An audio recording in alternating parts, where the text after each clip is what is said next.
Stripe is the go-to choice for AI companies, from early-stage startups to scaled enterprises. 78% of the leading AI companies use Stripe to go to market quickly and scale globally. That includes pioneers like NVIDIA, OpenAI, and Perplexity. Stripe has developed cutting-edge tools to improve everything from fraud detection to checkout optimization. Whether you're aiming for incremental gains or planning for enterprise transformation, see how Stripe can help at stripe.com.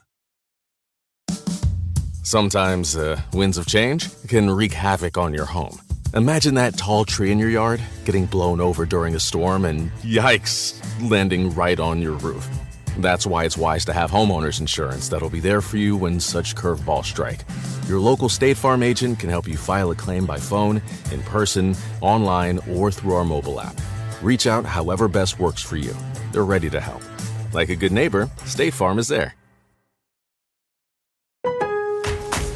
Now more than ever, Lowe's knows you don't just want a low price, you want the lowest price. And with our lowest price guarantee, you can count on us for competitive prices on all your home improvement projects. If you find a qualifying lower price somewhere else on the same item, we'll match it.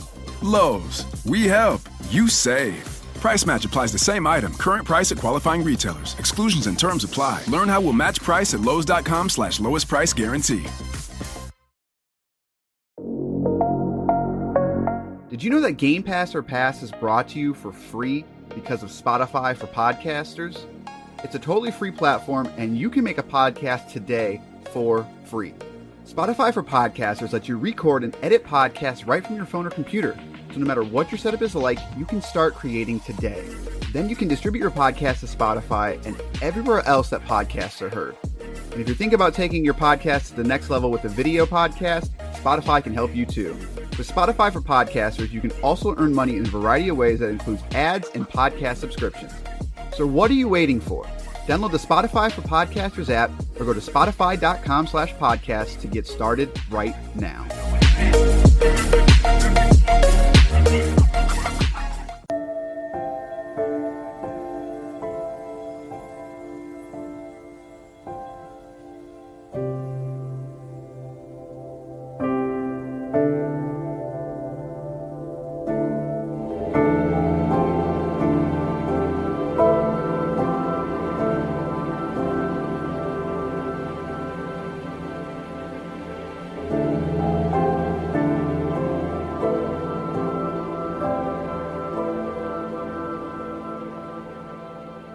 It's now time for a very huggers edition. Is that the word I'm looking for? I was gonna say, is hugfelt a word? Heartfelt, definitely a word. Heartfelt? Could be. A very heartfelt edition of Game Pass or Pass, the podcast where we play games on Microsoft's Game Pass service and tell you which games to pass on to your friends, which friends to hug, and which games to simply pass on by. I am Corey, and I'm joined by the Spiritfarer himself, Basher. Am I the Spiritfarer? Am I the one Am I that the one that dies in the beginning? Because that would suck. Yep, that's you. Oh, sorry. Sorry, you got to find out this way. Spiritfarer. That's what we're going to be talking about in this episode. But before we talk about that, if you're listening to this episode, you might have noticed that the Wasteland 3 episode just came out in the spirit of time. See what I did there? We decided to release these episodes only about a day apart due to Microsoft releasing so many day one games. We have made it our own curse to play all the day one games ASAP. At the time, I thought it was a novel thing, but then I think Microsoft listens to this podcast, obviously, and they were like, "Oh, think you're cool with your little day one? Here's 1,000 games." So next week your episode will probably come late or at all, as next episode will be Crusader Kings 3. But that's why that episode. So there's a very good chance that if you didn't listen to this day one, you missed episode. So go back and listen to that Wasteland 3. It's a good episode. But all right, that's not what this episode is about. This episode is about Spiritfarer. Let's talk about the details. The developer is Thunder Lotus, which is known for a game called Jotan. I had never heard of that game, but it actually looks pretty neat, as well as Spiritfarer, regularly priced at $29.99. This is classified as a, quote, management adventure game. We made that up. That is not actually what it's classified as. It's available on Xbox, PlayStation, Switch, PC, and, ladies and gentlemen, Stadia.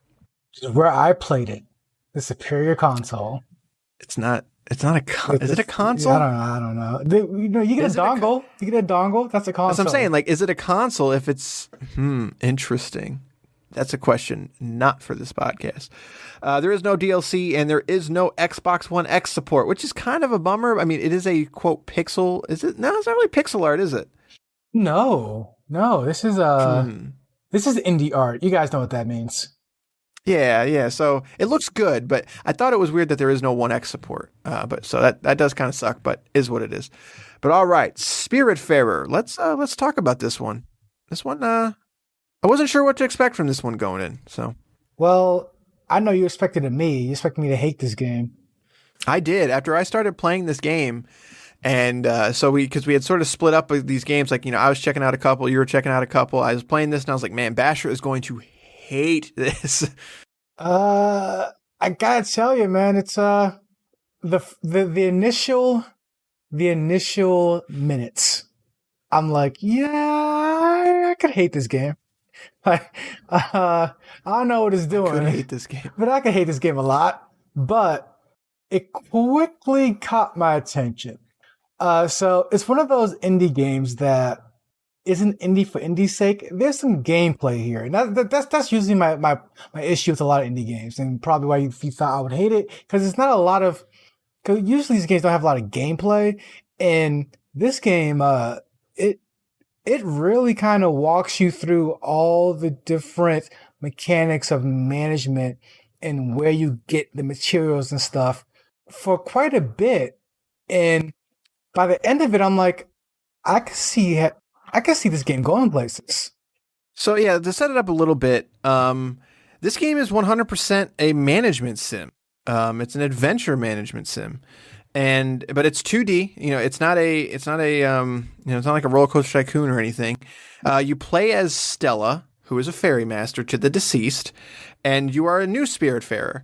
And basically, you're trying to help spirits go to the afterlife in a good mindset, I guess is the word I'm looking for. I'm not gonna lie to you. I don't know what the point of the game is, but I like it. I like the point, but I don't know what it is. It's kind of strange. So, like, on paper, I was expecting I don't want to say a dark game, but I was like, if you're trying to help people cope with the afterlife or go to the afterlife peacefully, I expected this game to be much more of a like these people have seen things, but it is not that at all. This game is 100% trying to just be a chill game. Super chill, man.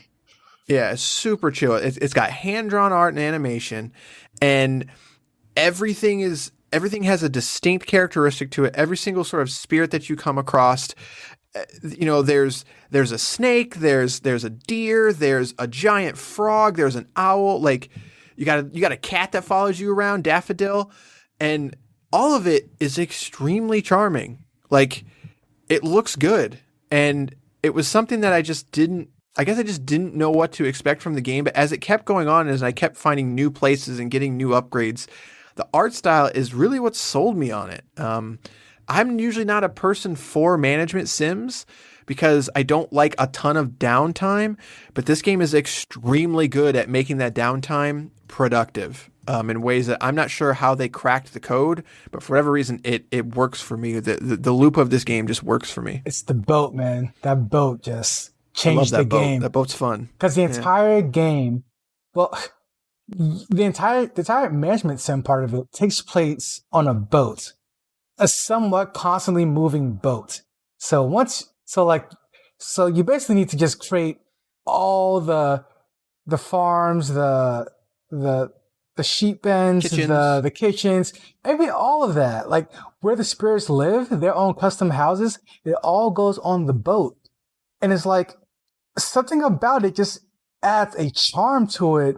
And it adds a sense of progression, even when there's nothing progressing per se, because you can set your boat to move to a certain location, and then just get back to farming, get back to watering, get back to cooking, get back to fishing. And that's the other thing. You can just fish all the way through. And any game with fishing is the best game of all time. Shout out to Sonic. I see what you did there. Yeah, it's So like the loop of this game is basically, and it introduces it slow. I think you could argue maybe too slow, but it does it in a way that is very, it's not overwhelming in any capacity, which is something that I think is extremely important. I think that's why I bounce off a lot of simulation or resource management games, because there was something about that like original Roller Coaster Tycoon that the flow of that game just, it introduced everything at the right time that just sort of clicked. And that's how this game was for me. Like it starts out with, you just have one spirit, you've got one farm, you've got one kitchen, and that's it. And as you're traveling from location to location, whether you're going to get resources, whether you're going to get some trees, whether you're going to get some iron, whether you're going to pick up a new spirit, whatever it is, the game is extremely good at giving you the in-between time of there's always something to do. You know, I need to go tend to the garden really quick, or my spirit friend is hungry, so I'm going to go make him some popcorn really fast, or I'm going to go up to the mill eventually and I'm going to make some boards, you know, or I'm going to fish, like you said. And the thing is that there's so many different activities, even though they're pretty mundane. There was so many that I never got bored with them, if that makes sense. And I was always, and because of the art style and the presentation, anytime I got to a new island, it was almost like a Metroid game where I'm just like, oh, like I kind of want to see what's here. I want to find the secrets, the nooks and the crannies. I want to talk to the person that's sort of hidden that I can't find. I want to go through these quote side stories that are well written. And I don't know. It all clicks in a way that when I first booted up the game, I wasn't quite sure about, and then it all just clicks in those first like 2 hours. I was like, man, this is cool. Like there's a lot going on here that I'm enjoying. Yeah, I completely agree. And to just add on to the part where there's always something to do.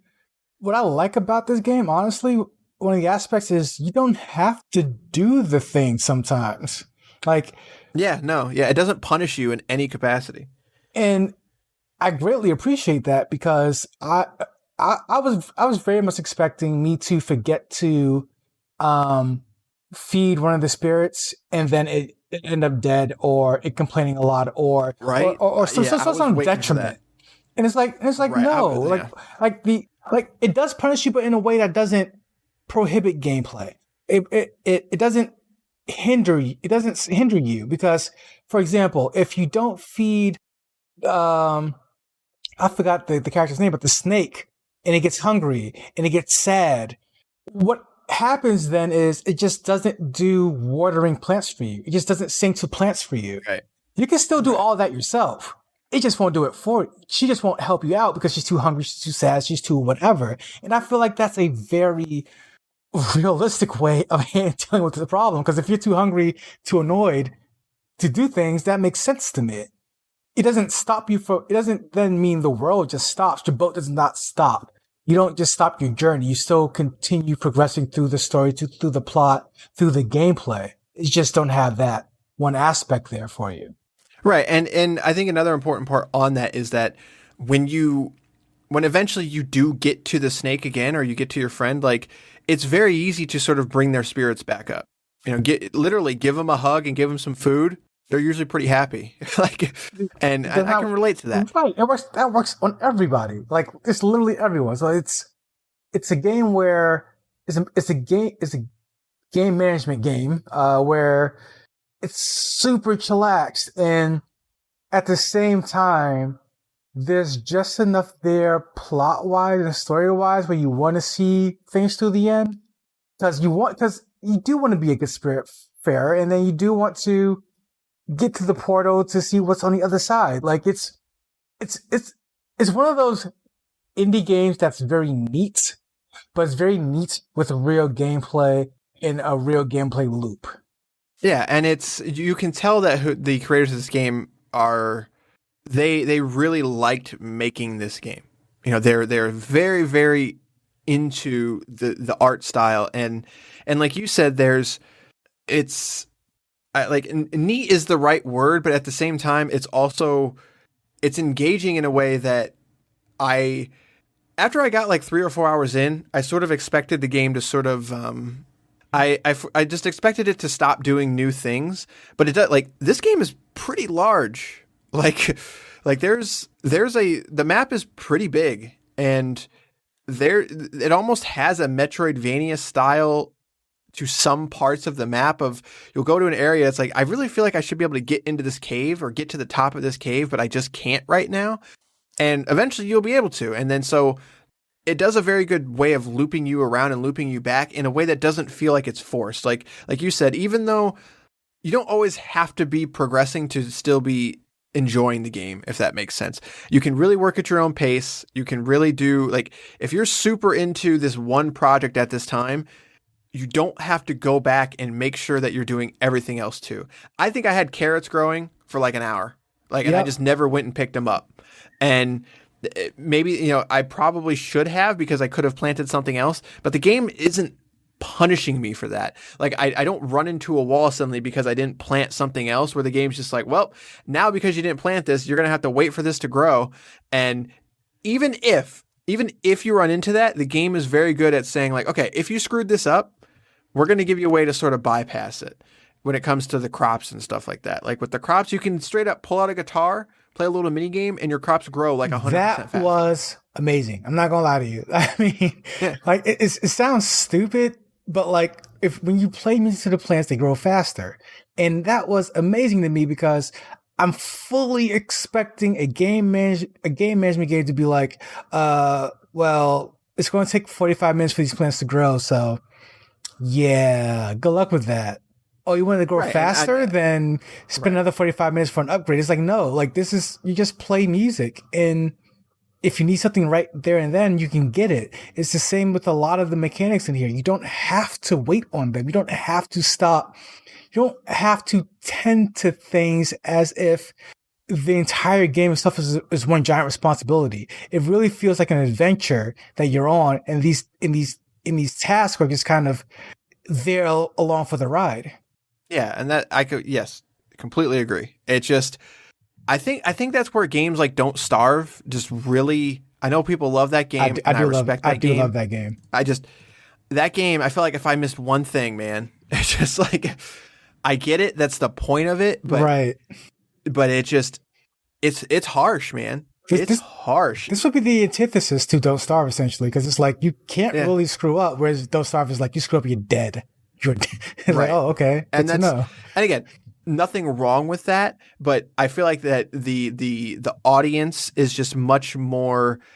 I can't recommend Don't Starve to a lot of people, and it's not because it's a bad game. It's just because I'm like, if I recommend that game to them, they're gonna play it for an hour and be like, "This is what happened." I died. Why did you recommend this to me? 7 times in 7 minutes. Right. What's going on? Like, why would you? But then when it comes to Spiritfarer, I'm just like, no, like you play that game. Like that game is. I guess I spoiled the ending of this podcast.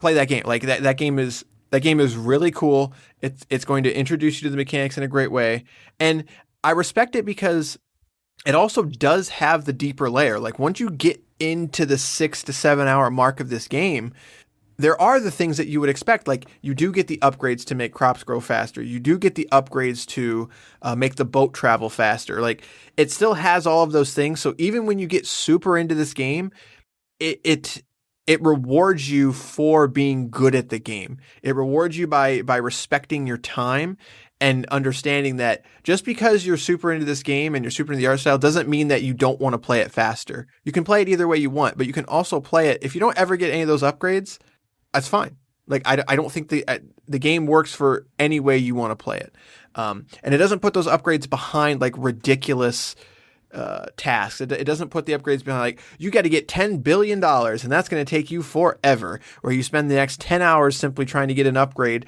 just to make this one thing go faster. No, it very much respects your time, and it very much just lays it out in a way that makes sense, and is good, is easy to grasp, which. Again, I guess I just didn't expect that from this game. It's very, very surprising to me of just how good of a game this is at its core. I think the standout feature in this game, or game design choice rather, that allows this game to be a step above the rest is the fact that there's a goal. There's a very clear goal. There's a very clear ending. Like this game will end and you will experience an adventure and you will be done with the game. And that's not something you can say for most management sims. It's like, because they just keep going and going and going, with the entire point of it to just keep going and going and going. Don't starve, for example. It's right there in the title. You just don't starve for a whole long time.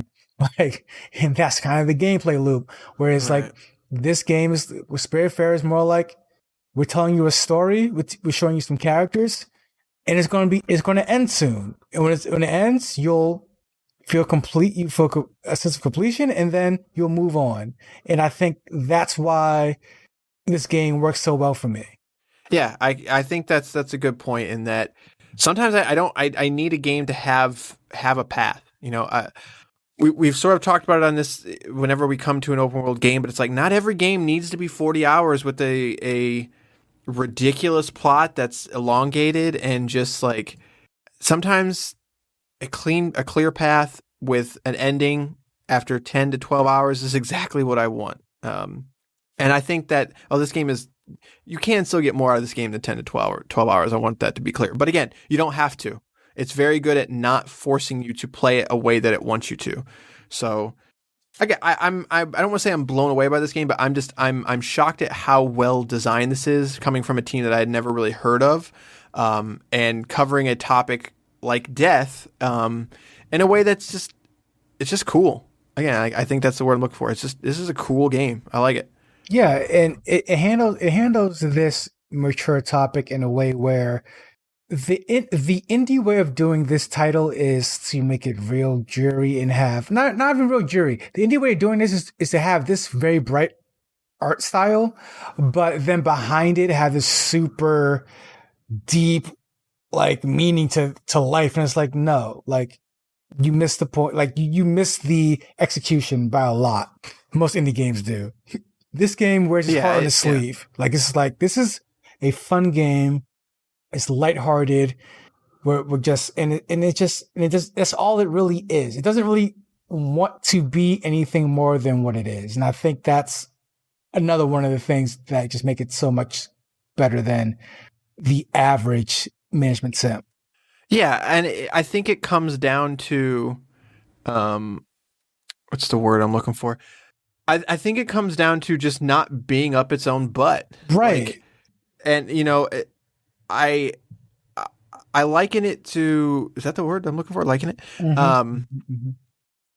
I've seen a lot of like movies that want to tell a story, but I feel like the story is lost because it's trying so hard to be edgy that it's just like, I'm just like, I don't care. I tell like, you, by the end of it, I'm I tell you, stop watching Zack Snyder movies. Like, it doesn't. That's a whole different. I told you, man.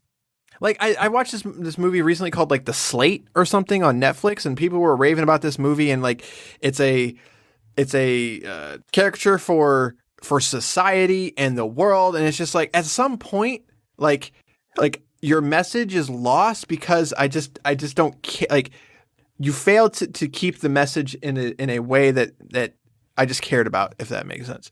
So this doesn't do that, especially from a game standpoint. Like, it's not so far up its own butt that you just sort of lose focus on the central idea and the main idea. And I think that's extremely important, and I respect it a lot more for that. So for years, and if on the other podcast I used to do with Snaps, we used to have an end of the year best of, like, best games we played. I'm sorry, it was more like an award show, like best shooter, best RPG, etc., etc. Every year, I believe Braid won most pretentious game of the year. Even in years it wasn't like it wasn't released, because every single year we say most pretentious goes to Braid again. This is not one of those games that's just, like you said, up its own butt. It just wants to tell a sweet story, and it accomplishes that with sweet characters, a sweet art style. There's no hidden agenda behind it. There's no deeper meaning. It's just, it is what it is, and it just knocks it out the park. Yeah, I completely agree. So I think we talked enough about this. I think it's very clear that we enjoy this game through and through, and I think it's fair to say, like, this is one of the, at least for me, this is one of the best Game Pass games I've played. Like, I'm going to say back to back with that. Yeah, I'm struggling to find, there's usually two types of episodes that, or I guess there's three. The shorter episodes, because like as I'm just looking at the time code here, like we haven't even hit 30 minutes, and that usually means one of two things: either the game is really good or we really hate it. And sometimes, with stuff like Ori and Gears 5 and stuff, we talk longer about them. But I think I could find more things wrong with Ori, even though I love that game and even though I really, really enjoyed that game. I think I could find more things wrong, quote, with it than I can with Spiritfarer. And while I don't necessarily think that like Spiritfarer is a 10 out of 10 or the best game ever made, it does such a good job of accomplishing what it's trying to do. It reminds me of something like Cuphead. Like, you can have your problems with Cuphead, but I think on paper and what that team was trying to do, there's not a lot. I don't think they missed the mark by a lot. Whereas you can look at something like Gears 5 and it's like, well, I still really enjoy Gears and I really like Gears 5. There's a lot of things that they tried that just didn't work. Spiritfarer, I struggle to find almost anything wrong with it, like legitimately. Yeah, and I gotta that's agree. crazy. I gotta agree with that. It's for me, like, the perfect game of 10 out of 10 isn't necessarily the game that does everything the best. For me, a 10 out of 10 game is usually when a team comes together, has a short list of things they want to do, and they do that short list very, very well. And they just stick to that. Spiritfarer is one of those games where it's just they stick to their guns all the way through. It seems like it's telling a sweet, cohesive story. The gameplay just ramps up in this naturally progressing way. And like you said, what does it do wrong? I struggle to find my beef with the game, and to that point, I believe you could have near perfect games, because if you can't find anything necessarily wrong with it, if you have to struggle to find something wrong with it, if a team puts something in that just doesn't work, then yeah, it's not quite there yet. But like with something like Spiritfarer, where they just want to do a few things and they do it so well. Yeah, this is near perfect for me, if not actually perfect. Because I'm going to go back and finish this game after the show's done. Like, that's how like into it I am. Yeah, it's utterly fantastic. Like I when it comes to Game Pass or Pass, definitely play this. Pass on to your friends. And like, they're one thing that I didn't get to experience, because this game does have local co-op. One person can play as Daffodil, which the cat is adorable, by the way. When you go in the water, it's just scared of the water, so it like skids across the top. Little touches like that I really like. I'd be curious to see how this game plays in co-op. Unfortunately, I guess I don't have any friends. But it is not online co-op or anything like that. So I guess if I had to say something wrong, why does this game have online co-op? But that's such a nitpick that I want to slap myself for even saying it. So play this game, pass it on to your friends, legitimately pass it on to your friends. I think this is the game that almost anybody can enjoy, unless you are like super into Don't Starve style Sims, where it's like, I want the challenge and nothing but the challenge. I struggle to find anyone that I think would not enjoy this game. So agreed. I mean, that's all I can say. The game's fantastic. Like, I mean, there's few times in this podcast where I can honestly say back to back, I am more than happy with the games that we play. Just like I'm going back and playing both of these games, Spiritfarer and Wastelands 3, to completion as soon as possible. There you go. But all right, that's going to do it for this episode. Again, if you're listening to this and you didn't listen to Wasteland 3, please do it. It's a great episode. Like I said, these are coming out a little quicker. But all right, so that means next week we're going to be talking about Crusader Kings 3. I guess I don't want to say warn people, but to sort of preface it, you've never played a Crusader Kings, correct? Oh, not really. No, I played two, but I just played it. I didn't dive deep. Right. And it's hard to like, this is going to be a doozy. Crusader Kings is not a game. It is not like a Spiritfarer where you can play it for a couple hours and get it. Like, it's going to be a marathon, I guess you could say. Like, it's going to take some significant work for us to talk about it. So we are going to get the episode up as soon as possible. But as always, I want to make sure that we both have a good understanding of what we're playing before we record that episode. So that episode and since we're releasing 2 back to back, hopefully it'll be next week, but it might not be, kind of thing. I just want to put that out there. So you can thank Microsoft for their inability. I keep talking about this as if like it's a joke, but at the same time, like, dude, Microsoft, like getting those day one games like Crusader Kings 3, Spiritfarer, and Wasteland 3 all dropping within like days of each other, that's some serious clout, man. Like throwing that Game Pass weight around of just like, yeah, you want some new games? Boom, here you go. And yeah, they might not be $60 games, but I think we're truly starting to enter this era again where $60 doesn't mean it's like a good game doesn't have to be $60 anymore. And it's a myth perpetrated by the industry, clearly. Right. But I mean, yeah, but I think there was a time at the beginning of this generation and sort of in a couple years after to where it's like, it just felt like most of the indie stuff that was coming out was just not significant anymore. And I think we're sort of kind of going back to that era now to where kind of the end of the PS3 and the end of 360 where it's like, man, not every game needs to be $60 for me to enjoy it. And so sometimes you can get a $30 Spiritfarer and just be completely blown away style. So it'll be interesting to see. And as always, I talked about it briefly, but the Xbox Series X and Xbox Series S have been officially confirmed for November 10th. Before that, we are going to be doing an episode of just kind of the state of Game Pass and how we feel going into those new consoles and stuff. So that'll be coming too. So lots of new content coming. We've also decided that we're going to be doing something on Destiny 2, kind of maybe like a not Spirit of Thieves, Sea of Thieves. Wow, Sea of Thieves, to where that game has changed so much significantly, or has changed significantly from when it first launched, kind of like with Fallout 76, that we're going to hop in. We're going to put some serious time into it and sort of give the overall feeling on that game. So that will be coming at some point. But again, that's a big game to get into. So we'll see what happens. But all right, that's going to be this episode. Tune in next week for Crusader Kings 3. And you can email us at gpopfans@gmail.com. We will see you next time. That was a weird way to end the show, but we will see you next time. Good day, sirs.